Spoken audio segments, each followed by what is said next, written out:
Ya pemirsa, banjir dan tanah longsor yang terjadi di Garut, Jawa Barat pada Kamis 22 September lalu ini telah merenggut korban jiwa 1 orang dan sebanyak 1.672 kepala keluarga atau 4.876 orang terkena dampaknya. Lalu seperti apa perkembangan penanganannya untuk para korban longsor di Garut ini?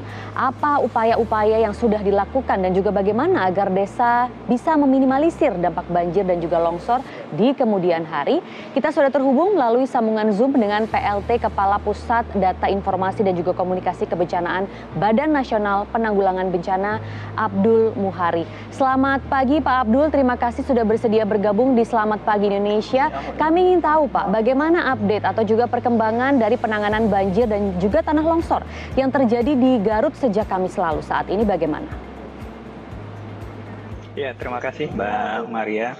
Seperti tadi disampaikan, memang akibat tingginya curah hujan di tanggal 22 dan 23, jadi di 2 hari ini intensitas curah hujan kumulatifnya mencapai 800 mm, sangat luar biasa tingginya ya, sehingga ada kondisi meluapnya Sungai Cikelabu dan Sungai Cikaso. Tadi sudah disampaikan ada 20 unit sekolah, 1 unit posyandu, 5 unit rumah rusak berat, 19 unit rumah rusak ringan, 18 unit rumah rusak sedang, dan hampir 1.156 terdampak. Nah, tentu saja fokus kami baik dari BNPB berkoordinasi dengan pemerintah daerah pada khususnya di Kabupaten Garut itu fokus pada pencarian dan penyelamatan dan pemenuhan kebutuhan dasar logistik masyarakat terdampak. Jadi meskipun yang 1.156 rumah terdampak artinya terendam tapi tidak rusak, ini tidak mengharuskan masyarakat untuk mengungsi, tetapi kita juga harus mewaspadai bahwa potensi cuaca dan potensi curah hujan dalam 3-4 hari ke depan masih ada potensi hujan sedang, ringan hingga sedang, dan pada beberapa waktu juga ada potensi curah hujan tinggi di selatan Jawa Barat. Ini juga menjadi perhatian kami. Sejauh ini Bupati Garut sudah menetapkan status tanggap darurat bencana banjir dan longsor. Ini akan membuka pintu untuk pemerintah pusat, provinsi untuk segera mengirimkan bantuan. Dari provinsi juga sudah turun dan kami dari BNPB juga sudah menurunkan tim reaksi cepat untuk meninjau dan kaji cepat situasi. Tetapi tentu saja hal-hal mendasar seperti air bersih, logistik permakanan dasar untuk masyarakat terdampak ini menjadi perhatian kita semua. Selanjutnya berkoordinasi dengan Baik Pak Abdul, untuk saat ini penanganannya seperti apa yang masih dibutuhkan oleh warga saat ini? Karena cukup banyak ternyata kepala keluarga yang terdampak. Bagaimana saat ini aktivitas mereka? Ya, kalau yang terdampak tadi kami sampaikan ada sekitar 1.100 sampai 1.500 rumah, artinya kakaknya mengikut di situ, tetapi ini rumah terdampak tidak rusak. Artinya rumah ini tetap bisa ditinggali, tapi tentu saja butuh pembersihan dan akses pun harus kita pulihkan. Dan ini yang menjadi fokus perhatian dari PUPR dan Dinas Pekerjaan Umum setempat, fokus untuk memulihkan 4 titik jalan yang terdampak. Kemudian tentu saja ada 5 jembatan terdampak, tetapi tidak rusak berat, tidak putus. Ini juga menjadi fokus pembersihan supaya akses bisa masuk. Kalau akses sudah bisa masuk, maka logistik dasar, pemakanan, minum, air bersih itu bisa segera menjangkau masyarakat terdampak. Ini fokus dalam 1-2-3 hari ini.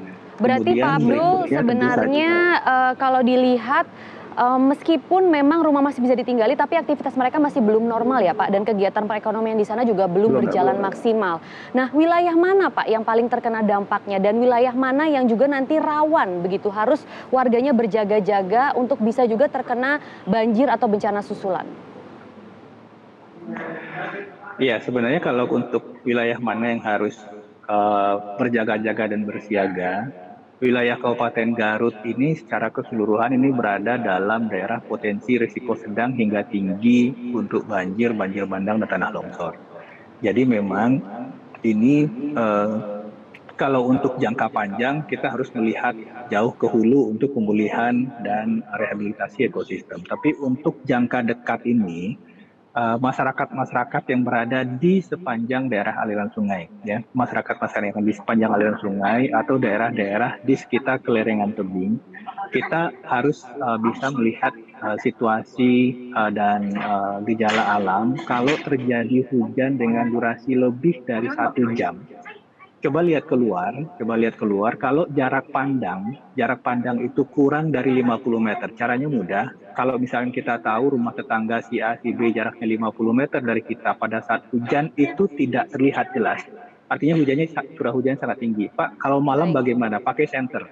Kalau itu tidak bisa terlihat, maka masyarakat yang di sepanjang aliran sungai, di sepanjang lereng tebing, hujan sudah lebih dari 1 jam terus-menerus, visibility kita, jarak pandang kita kurang dari 50 meter, evakuasi dulu sementara.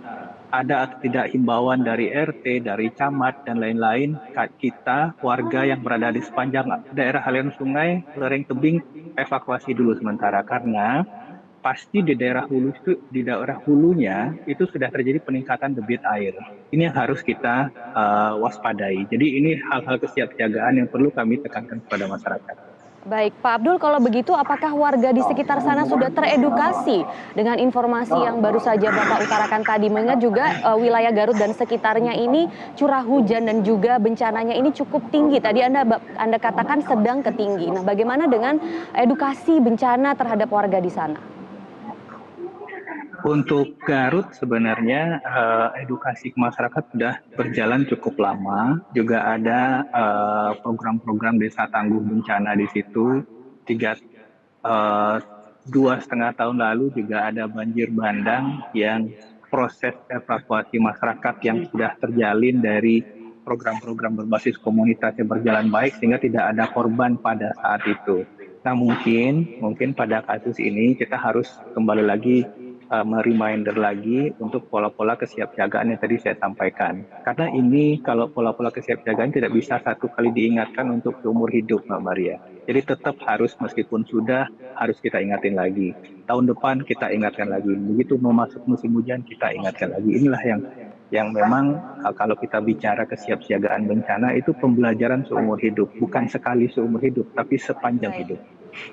Baik, Pak Abdul. Kalau begitu mungkin terakhir bisa disampaikan apa himbauan dari BNPB dan juga Pemda setempat kepada masyarakat setempat khususnya di wilayah Garut, mengingat musim hujan ini masih cukup tinggi curahnya di sekitar wilayah di sana.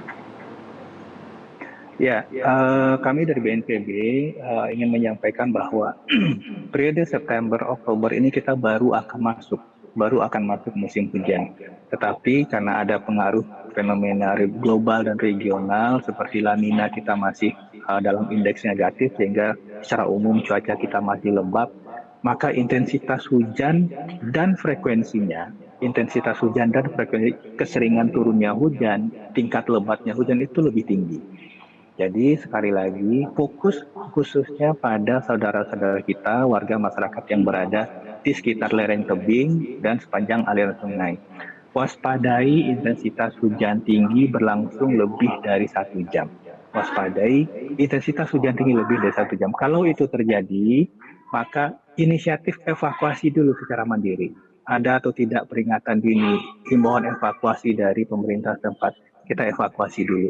Karena inilah yang akan membedakan nantinya yang akan mungkin menyelamatkan jiwa kita dan keluarga dari potensi banjir atau tanah longsor. Demikian Mbak Mariam.